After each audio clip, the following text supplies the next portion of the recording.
Assalamualaikum warahmatullahi wabarakatuh. Perkenalkan, nama saya Dia Anandia Putri dengan NIM 0805-1382-328103 dari kelas L1 jurusan Ilmu Kelautan angkatan 2023. Di sini saya akan menjelaskan mengenai apa itu valuasi ekonomi. Valuasi ekonomi itu sendiri merupakan proses penilaian yang dimana bertujuan untuk menentukan nilai suatu aset, perusahaan, atau proyek. Dan proses ini juga sangat penting untuk berbagai keputusan bisnis termasuk investasi, merger, akuisisi, dan perencanaan keuangan.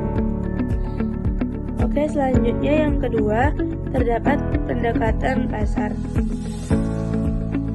di mana metode ini dapat membandingkan entitas yang dinilai dengan perusahaan atau aset serupa yang telah diperdagangkan di pasar.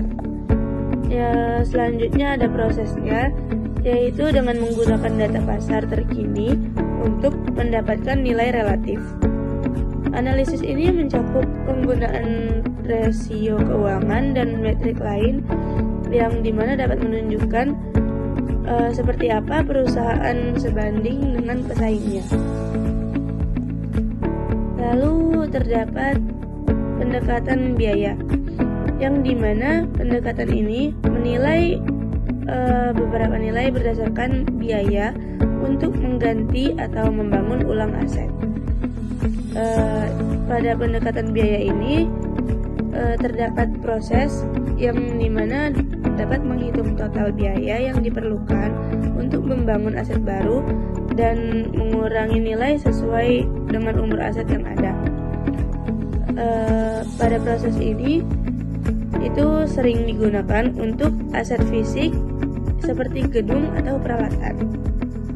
Selanjutnya terdapat beberapa faktor yang dapat mempengaruhi valuasi. Yang pertama, itu ada kondisi ekonomi. Yang kedua, kinerja keuangan. Yang ketiga, risiko.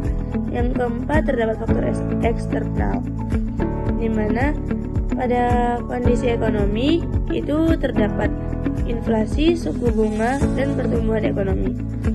Pada inflasi itu sendiri merupakan kenaikan harga yang dapat mempengaruhi daya beli konsumen dan biaya operasional perusahaan.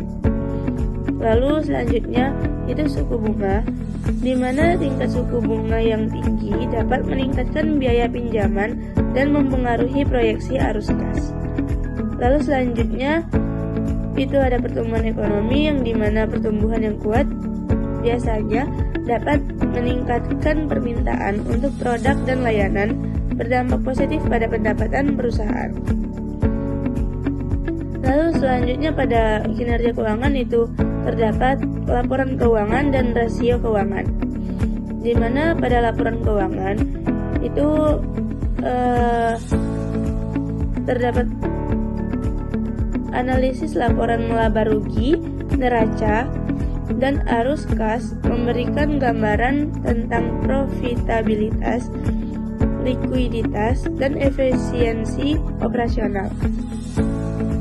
Selanjutnya ada rasio keuangan, yang dimana menggunakan rasio seperti margin laba, return on equity atau ROE, dan return on assets atau ROA, yang dimana untuk menilai kesehatan keuangan perusahaan.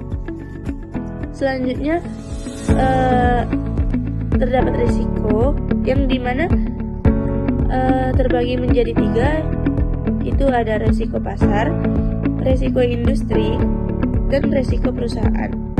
Pada risiko pasar merupakan fluktuasi di pasar yang dapat mempengaruhi nilai investasi.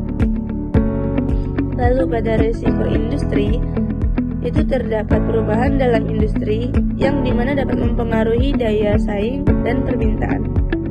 Selanjutnya yang terakhir pada risiko itu terdapat risiko perusahaan, di mana faktor-faktor internal seperti manajemen, strategi bisnis, dan struktur biaya. Lalu selanjutnya terdapat faktor eksternal, di mana ada regulasi dan kebijakan pemerintah serta tren pasar. Ada regulasi dan kebijakan pemerintah itu terdapat kebijakan perpajakan, peraturan industri, dan perubahan hukum yang dapat mempengaruhi operasi dan profitabilitas. Sedangkan tren pasar itu terdapat perubahan dalam preferensi konsumen, inovasi teknologi, dan persaingan dapat mempengaruhi nilai perusahaan. Oke, selanjutnya ada pentingnya valuasi ekonomi, di mana terdapat beberapa, yaitu pengambilan keputusan investasi. Yang kedua ada transaksi M&A. Yang ketiga ada perencanaan strategis. Yang keempat manajemen risiko. Oke, mungkin sekian yang dapat saya jelaskan. Wassalamualaikum warahmatullahi wabarakatuh.